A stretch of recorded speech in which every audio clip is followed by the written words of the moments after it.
Interview में आपसे ये सवाल पूछा जाएगा, चलो देखते हैं सवाल है क्या। तो यहाँ पे मैं ए को कॉल कर रहा हूँ, ए फंक्शन को कॉल कर रहा हूँ और ए कंसोल पे ए लॉक कर रहा है। उसके बाद मैं सेट टाइम आउट का यूज करके बी को कॉल कर रहा हूँ इमीडिएटली, क्योंकि यहाँ पे मैंने 0 मिली सेकंड पास किया हुआ है। तो आपको लगेगा कि कंसोल पे बी प्रिंट होगा।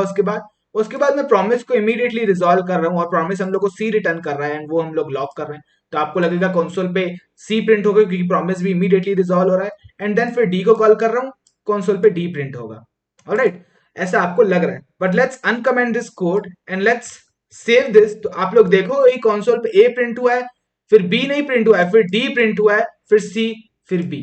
तो जैसा हम लोग एक्सपेक्ट कर रहे थे वैसा प्रिंट हुआ नहीं है। तो ये सवाल का आंसर आप लोग तभी कर पाओगे जब आप लोग को नोड जेएस में या जावास्क्रिप्ट में इवेंट लूप का कॉन्सेप्ट मालूम होगा।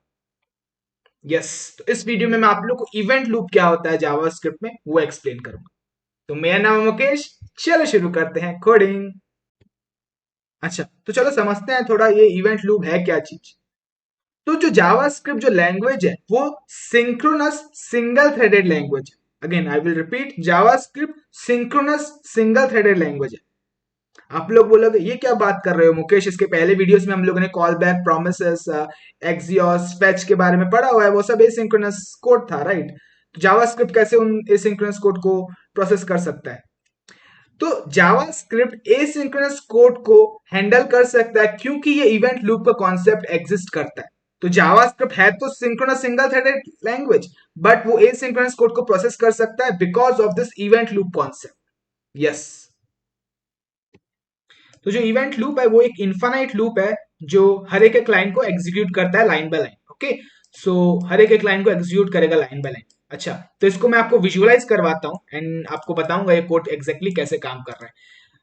तो उसके लिए मैं इस वेबसाइट का यूज कर रहा हूँ, जावास्क्रिप्ट विजुअलाइजर, या इसका डिस्क्रिप्शन में मैं आपको इसका लिंक दे दूंगा, या आप लोग गूगल पे सर्च करोगे इवेंट लूप विजुअलाइजर तो यही आएगी टॉप में। अच्छा, तो इवेंट लूप समझाने से पहले मैं आप लोग को कॉल स्टैक बताता हूँ, कॉल स्टैक कैसे काम करता है। फॉर एग्जाम्पल यहाँ पे आप लोग एग्जाम्पल देखोगे, अगर मैं इसको जूम कर सकता हूँ तो हाँ, और जूम करते हैं। हाँ, सो यहाँ पे देखो मैं बी को कॉल कर रहा हूँ और बी क्या करेगा, दो चीजें करेगा, ए को कॉल करेगा और लॉक करेगा बी, एंड ए क्या करेगा, लॉक करेगा ए। तो मैं इसको रन करूंगा। सो आप लोग देखो, जूम आउट करता हूं मैं। आप लोग देखोगे सबसे पहले मैंने बी को कॉल किया, जब कोई मैं फंक्शन को कॉल करता हूं तो वो कॉल स्टैक के अंदर आता है। अच्छा, कॉल स्टैक के अंदर आया। फिर बी ने क्या किया, ए को कॉल किया। अच्छा, ए को कॉल किया तो ए भी कॉल स्टैक के अंदर आया। अच्छा, ए ने क्या किया, प्रिंट किया ए। अच्छा, तो जब ए ने प्रिंट किया एंड ए ने अपना काम खत्म कर दिया तो फिर ये पॉप आउट हो गया। और ए पॉप आउट हो गया। अच्छा, अब बी वापस कंट्रोल बी पे आया, बी ने ए को कॉल कर चुका है। ओके, अब बी को क्या करना है, लॉक करना है बी। अच्छा, तो बी ने लॉक किया, अब बी का भी काम खत्म हो गया तो पॉप आउट हो गया। तो जब कभी भी हम लोग फंक्शन को कॉल करते हैं तो फंक्शन कॉल स्टैक के अंदर आता है and once it has done its its task वो पॉप आउट हो जाता है। तो उस तरीके से कॉल स्टैक काम करता है। अच्छा, तो अब मैं आप लोग को एक्सप्लेन करता हूँ इवेंट लूप एग्जैक्टली कैसे काम करेगा। तो उसके लिए मैं ये कोड कॉपी करता हूँ पूरा एंड इसको विजुअलाइज करते हैं। ठीक है, देखते हैं जावास्क्रिप्ट इंजन कैसे इस कोड को एग्जीक्यूट करेगा। तो मैं एडिट करूंगा एंड यहाँ पे ये पेस्ट कर दूंगा कोड एंड ओके, अब मैं इसको रन करता हूँ।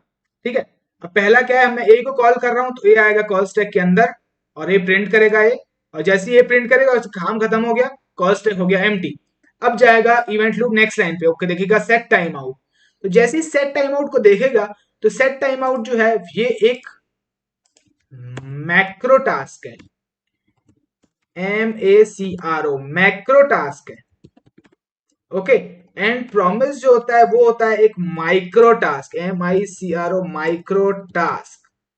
तो जावास्क्रिप्ट इंजन या इवेंट लूप को मालूम है ये जो मैक्रो और माइक्रो टास्क हैं ये इमीडिएटली रिजल्ट नहीं देते हैं, तो क्या करेगा, इनको एक क्यू में डाल देगा।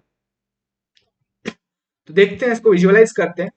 सो जैसे सेट टाइम आउट हो गया, सेट इंटरवल हो गया, ये एक मैक्रो टास्क है और प्रॉमिस जो है एक माइक्रो टास्क है। ओके, यस, तो अब देखो इनके साथ क्या करेगा। जैसे मैं रन करता हूं तो इसने देखा सेट टाइम आउट क्या है, सेट टाइम आउट एक मैक्रो टास्क है, तो उसने उसको क्यू में डाल दिया।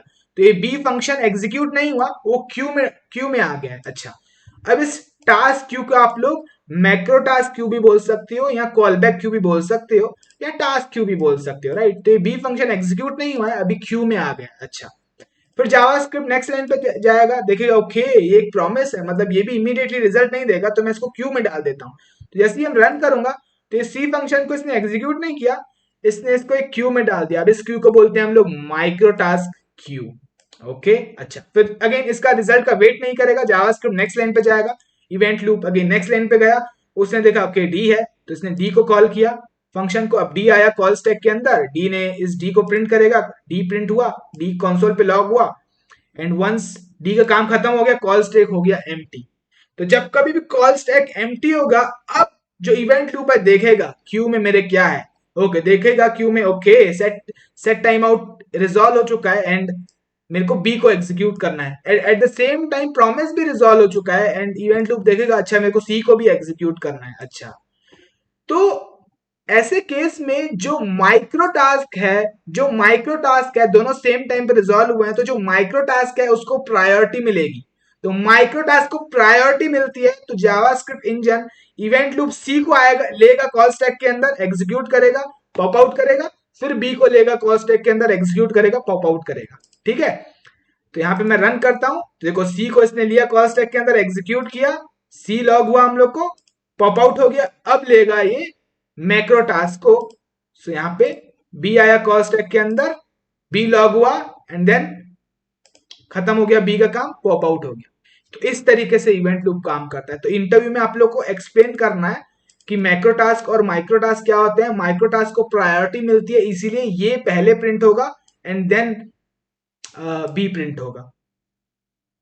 ऑलराइट, यस, तो यही होता है इवेंट लूप।